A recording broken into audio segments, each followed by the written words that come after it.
Yes, I can see everyone's comment now. I think YouTube has fixed that bug. How are you guys doing today? What's happening? If you haven't subscribed to the YouTube channel, hmm, subscribe now. Go and subscribe now. Okay? Go and subscribe now. You're getting all these things for free and you don't subscribe. That's cheating. So subscribe, like all the class videos if you can, if you still have access to them.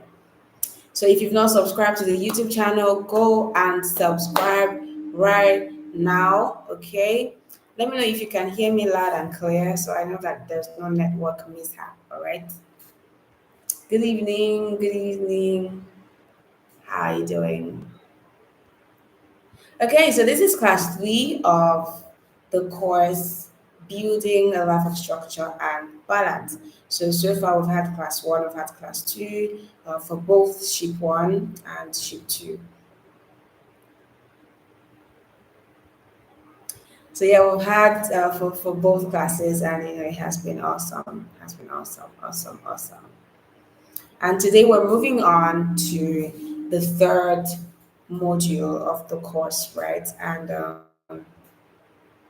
it's this is the part where we get to teach you how to say no. How to say no. I know they do. I'm not interested. So you don't know how to say no. You don't know how to say no. And because you don't know how to say no, it's affecting you in diverse areas of your life that you never even imagined you'd ever get affected in. So this is where we're going to correct that. So in this module, we're going to dive into the importance of personal boundaries and the benefits of setting them, and also techniques for effectively saying no. And we're also going to explore how to recognize when to say yes and how to balance your personal needs with external demands. And this understanding is very crucial for maintaining a healthy and productive life. Let's break down each unit in detail, okay? So, guys, first of all, what are personal boundaries? How would you describe personal boundaries? So, if you hear the word personal boundary, you two words, personal, then boundary. So, you should know that it's drawing a line that is very important to you. Something that you know if you don't draw that line or if you don't build that boundary, it's going to have an effect on your personal well-being.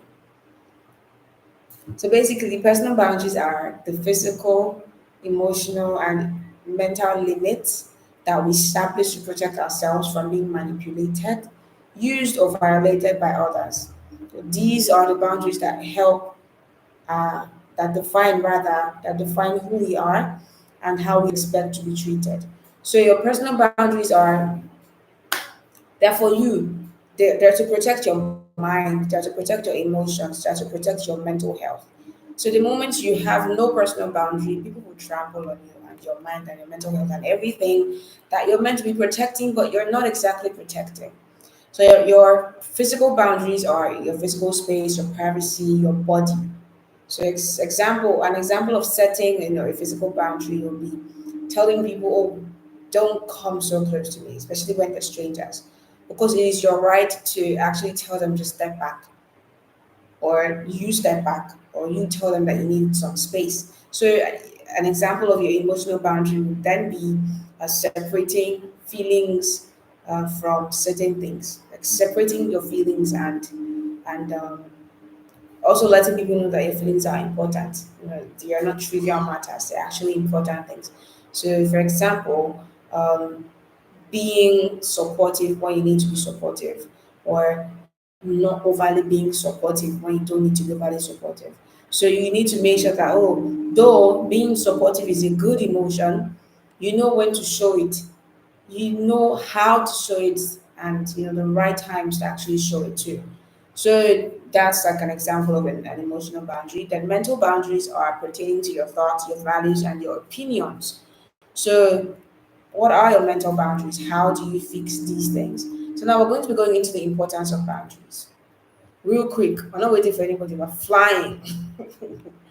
So, what are the importances of boundaries? How are boundaries important to you? So, boundaries are very very important because they set the pace for maintaining a very good mental health and mental well-being. So when you have your boundaries set, they help you to communicate your needs, they help you to protect your self-esteem, and also to foster healthy relationships. So for example, if you're setting a boundary at work with a colleague that constantly interrupts your work, you're doing that because you want to maintain your focus and productivity.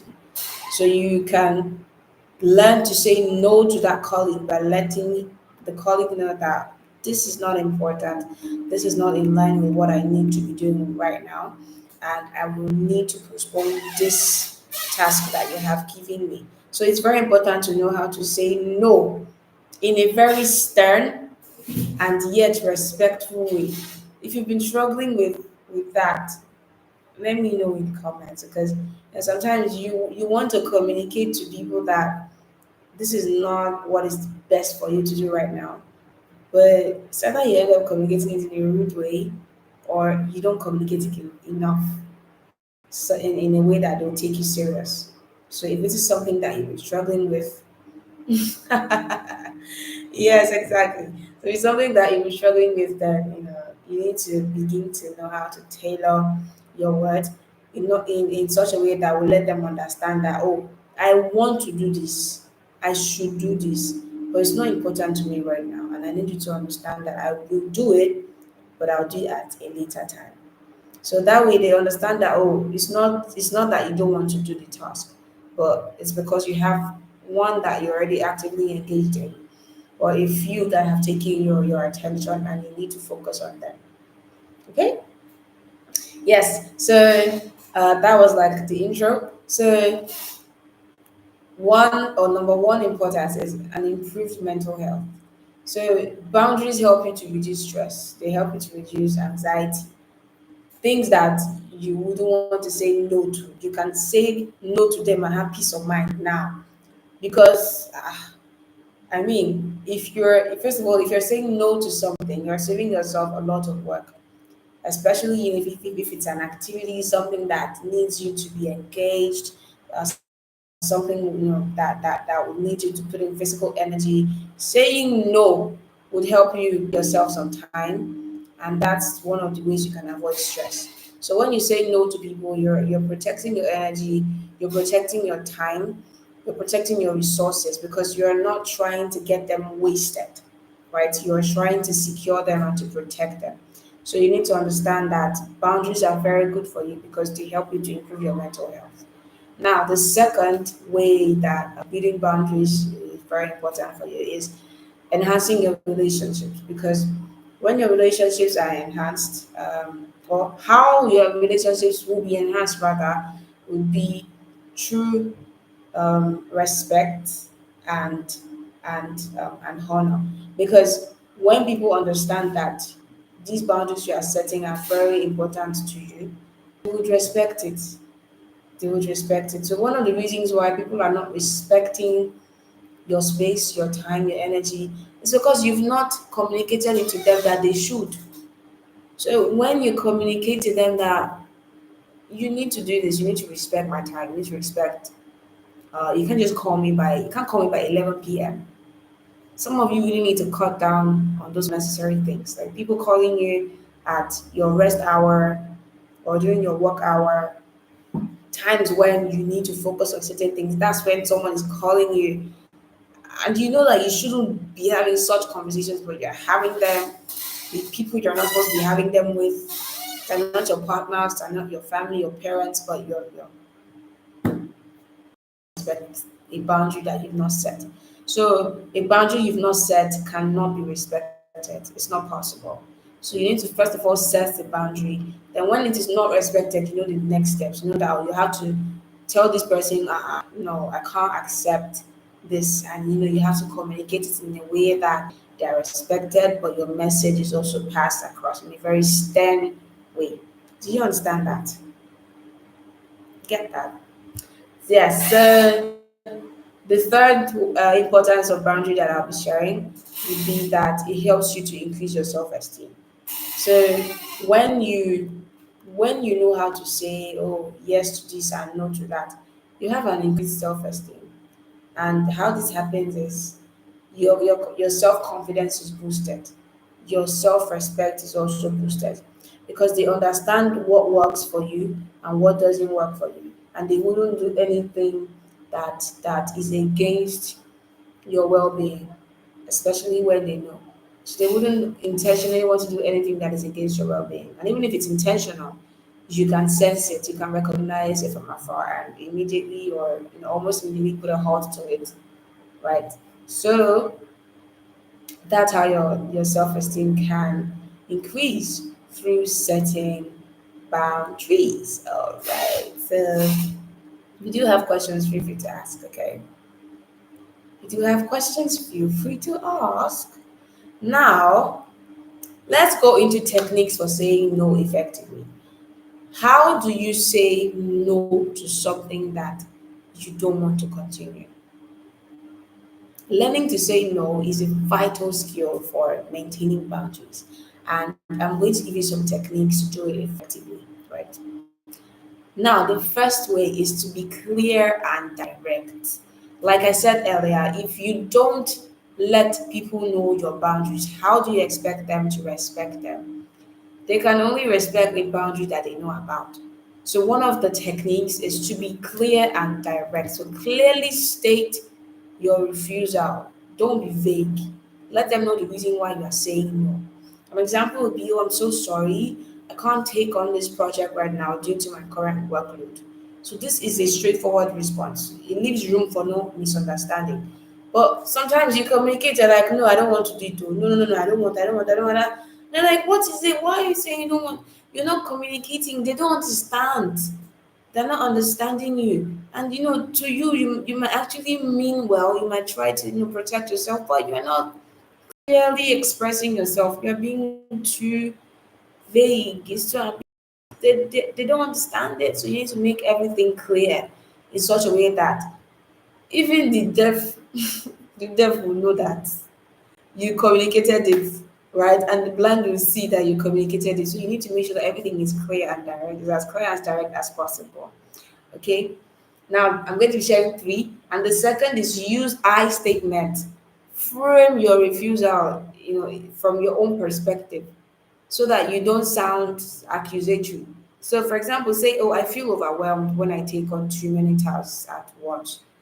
It focuses on your feelings rather than blaming the person. For example, you'd be like, let's say if you say things like, you've come again, you've come again, now you're giving me work to do. That doesn't sound like you're trying to make that person understand you. That sounds like you're trying to let that person know that your wahala is too much. You are stressing me out.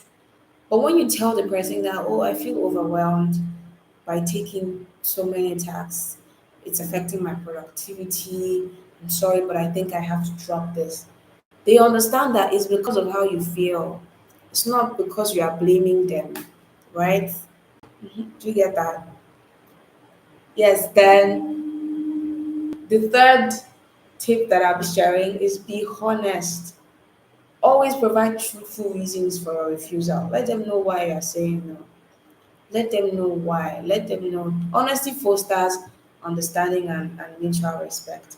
So if you're honest, they understand that. Okay, I'm going to answer this question. So if you're honest, they understand that it's because of this reason. It's not because she's trying to be rude or she's trying to ignore. So you need to make sure that you set these things in place. They need to get you, they need to understand you. And how they can get to understand you is by being honest, is by you being honest, okay? Now, to answer your question, how do I handle boundary conflicts with others? Okay, how you handle boundary conflict is by first of all understanding what caused the conflict. So, what was the cause of the conflict? Who said the triggering statement? Was it you? Because understanding who said the triggering statement would help you know how to tell your apology. So you know if to apologize first, or if to go and meet that person and express how the person's attitude negatively affected you, letting the person know that, oh, even though the apology might, I mean, you're not necessarily going to the person because you need the person's apology, except you need it, and it's so important to you that the person takes one or two words back. But you need to understand that you need to go to that person explaining how their negative statement in the process of the conflict affected you and how you need them to rephrase it, take it back, or apologize for it in a very respectful manner. So understand the conflict, how it came to be, the part that you played, the role that you played in the conflict, the role that that person played, what you can do to solve it, right, and how you can help that person solve it. The both of you will most likely be angry. So in conflict resolution, you have to actually set your anger aside because it's not needed. It's not needed in resolution. Resolution has to, happen in a peaceful manner. So you need to go there with a calm tone and a very clear way of expressing your displeasure and how that you need that person to understand how you feel. Like understand each other, ask each other what went wrong, and be in a mutual position to want to solve it. Two wrongs cannot make one right. So the two of you have to be in the same mental space to know that it's very important to solve the conflict. For example, I cannot move on with my day if I'm angry. If you are such a person, you need to communicate to the person that you had a conflict with so that the both of you can create some sort of resolution. Do you get that? Yeah, let me know if that helps. Right. So moving on, this is going to be the last unit that I'll be touching today is recognizing when to say yes. So it's not just important that you know when to say no, but it's also important that you know when to say yes. You know when to say, oh, I do. You know when to say, yeah, I'm interested in that. And to say in a way that or to accept it in a way that doesn't take your attention off the important things. So while setting boundaries is essential, it's also important to recognize when saying yes aligns with your goals and your values, right? So the first thing is alignment with your goals.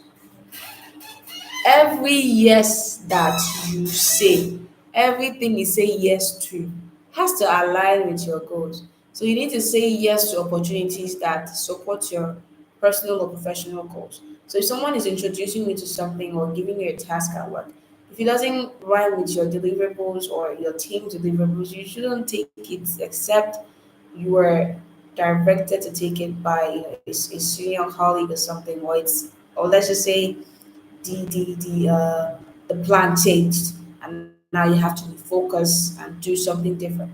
So everything you say yes to in this life must align with your goals, must align with what you want for yourself. So it means you need to first of all understand what you want for yourself, then accept things in line with that development that you are gunning for. Do not take on responsibilities that do not align with your goals. Do not. Now, the second way to recognize when to say yes is if it supports your personal values.